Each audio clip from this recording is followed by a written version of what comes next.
Hello guys, welcome to the clinical scenarios, and this is your case number 22. Here we have a 30-year man. He is concerned about the floating spots. So they are like floaters, the black spots, and the blurred vision in which eye? Right eye. He had a penetrating injury in the left eye. Now this is important. The injury took place in the left eye and he is complaining of the symptoms in the right eye after several weeks, okay, which eventually led to the vision loss in that eye. So there was vision loss in that very eye and there are also symptoms in the other eye.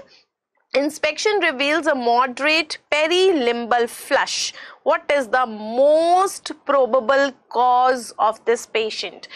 Now, I'm sure that by now you must have grabbed certain important things here, that actually there is a trauma. Which trauma? Penetrating trauma. So whenever there is a penetrating trauma in the eye and that eye, not only that eye has suffered, the other eye is also getting suffered. So what are you going to think? You are going to think about the sympathetic ophthalmitis. Yes or no? Yes. So this everybody knows, but the problem is that they haven't given this sympathetic ophthalmitis. Actually, they have asked you the same thing, but in a different language by its definition, by its cause they have asked. So the causes they have given are circulating immune complexes, non-caseating granulomas, uncovering of hidden antigens, and non-immune injury. So we will have to unfold the sympathetic ophthalmitis in order to give you the answer.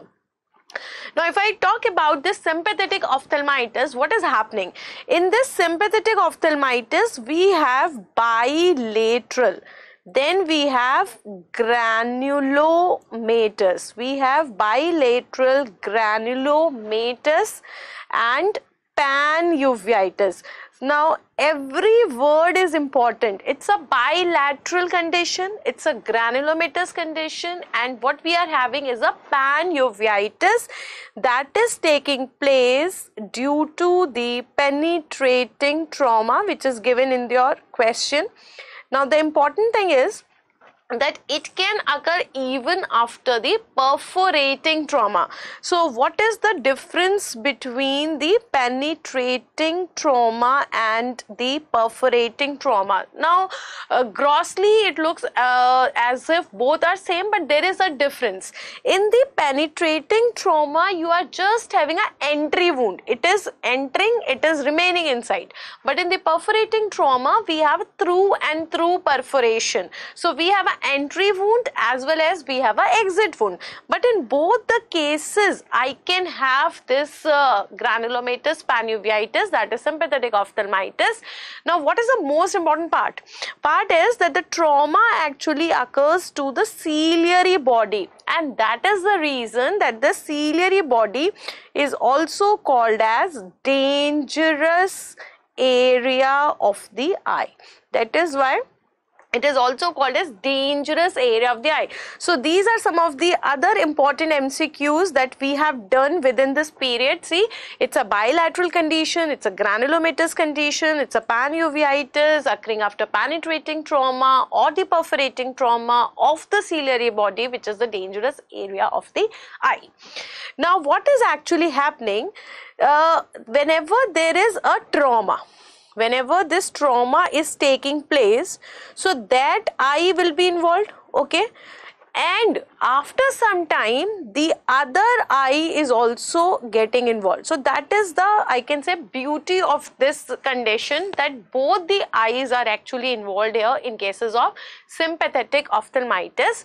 Now the eye which had suffered from the trauma, that is called as exciting eye. This eye is called as exciting eye, while the other eye is called as sympathizing eye.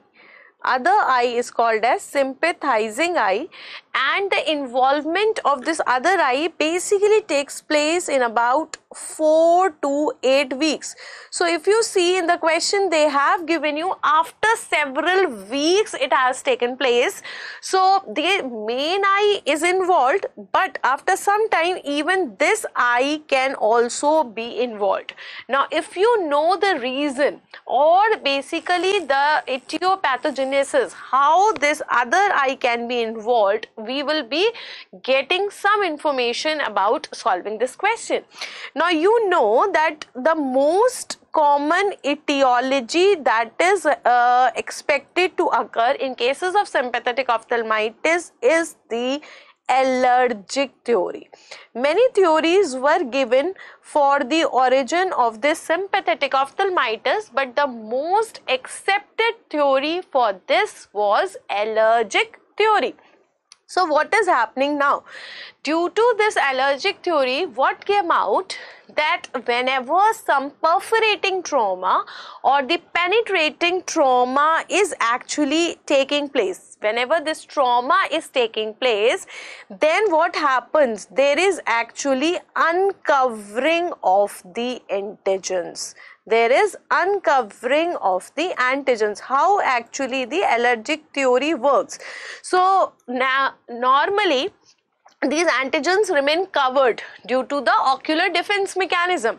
Now when the dangerous area of the eye is hit by the penetrating trauma or your perforating trauma, now what is happening? There is uncovering of these antigens, and these antigens are now going into the systemic circulation. Now they are going into systemic circulation.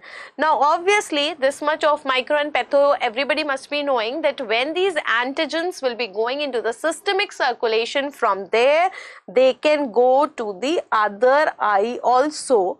Plus, meanwhile the defense mechanism will also work and make the antibodies.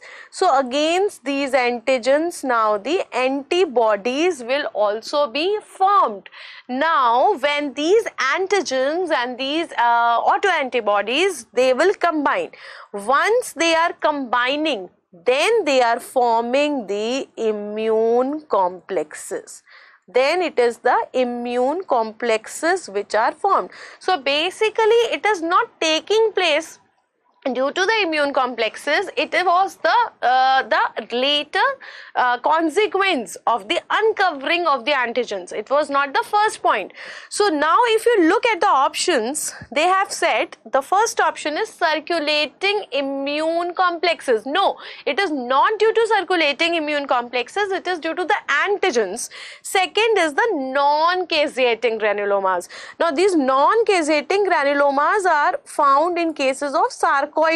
It is actually the sarcoidosis which is known for causing this non-caseating granuloma. So it is not the sympathetic ophthalmitis. Then they are saying the uncovering of hidden antigens. Yes, this is the main reason why we are having the sympathetic ophthalmitis having an autoimmune origin, allergic origin. Well, the D is non-immune injury. So this is perfectly wrong. It is a case of immune injury, but actually the immune complexes are formed later, and first it is the uncovering of antigens which is taking place. So I hope now you have understood that how actually allergic theory is responsible for causing the sympathetic ophthalmitis, right? In case of any doubt, you have any doubt regarding any of the questions, case discussions or any other, you can always contact me on any of the social media platforms. You can follow me on Instagram, you can visit the Facebook page and the Facebook group also, and you'll find a lot of motivational and academic stuff. And in case of any feedback, you know, your feedback and your valuable suggestions are always invited and welcome. You can always ping me up on my Telegram group and channel. Thank you and happy ophthalmology.